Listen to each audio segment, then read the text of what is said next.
I started climbing a year ago, and now I'm sitting in my own home gym. Subscribe so you see the build video coming soon, by the way. Anyway, you could say I got a little obsessed, but by no means am I the greatest climber.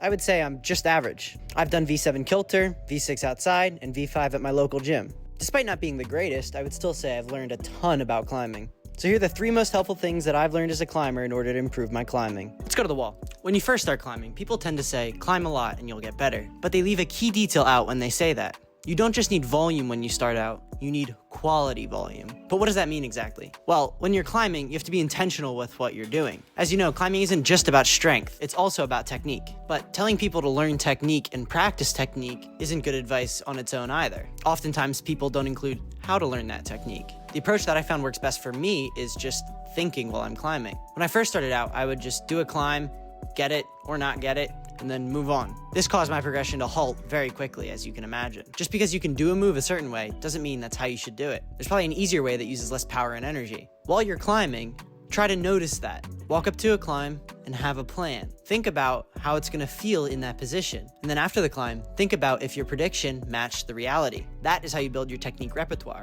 You have to try out different body positions and styles of doing things. Technique names are just that, names. All that matters is putting them into use. Realizing that extending your leg in a certain way makes a move easier is way better and more beneficial to you as a climber than just knowing that that thing is called flagging. Understanding how the movement itself feels to you is more important than understanding what the movement looks like on somebody. Before I started climbing, I was big into weightlifting, so I had a lot more strength than the average climber starting out. This kind of scenario is a double-edged sword in my opinion. You're stronger and do harder things quicker, but you don't have to think about how you're doing them. Like I just explained, then you won't learn any technique. So after a month or 2, I hit V3, and then I could never do another one. I had to take a step back and learn how to move on the climbing wall. This might hurt your ego, but it's way better in the long run.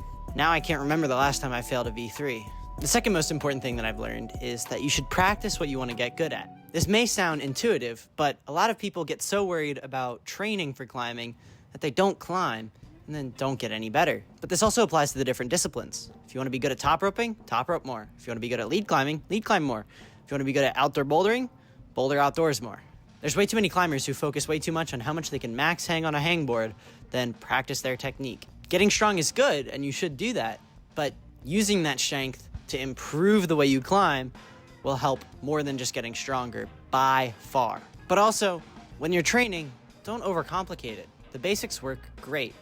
Pull-ups and hangboarding will go a long way for your climbing strength.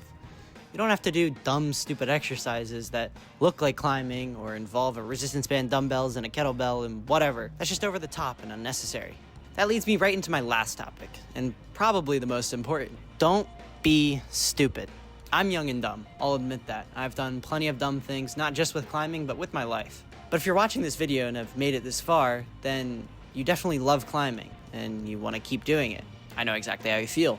I hate taking rest days because they're boring and I just want to climb. But you have to listen to your body. Getting injured won't do you any good. There's been plenty of times where I come into the gym and I just don't feel good. So I leave and I come back the next day.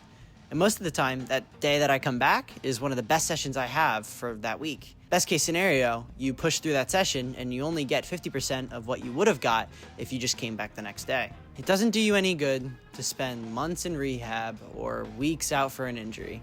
You won't get to do the thing you love or improve at it. You'll probably be worse than where you were before. My final piece of advice is that the climber who climbs once or twice a week will make way more progress in a year than the climber who goes 4 days in a row, gets hurt, takes a week off, and repeats. Consistency is key. Climbing is a long-term sport. You have to be consistent, persistent, and patient. Right now, the year of climbing that I've been through might feel like a long time, but at the end of my career, it'll probably be in the double digits from 10 to 20 years if I keep with it. And hopefully it's that way. There's many more things in store for all of us in the future. Don't get too focused on the present or the bad day that you have at the gym. If you're doing things at least half correctly, you'll be okay and you will get better. I hope you enjoyed and learned something.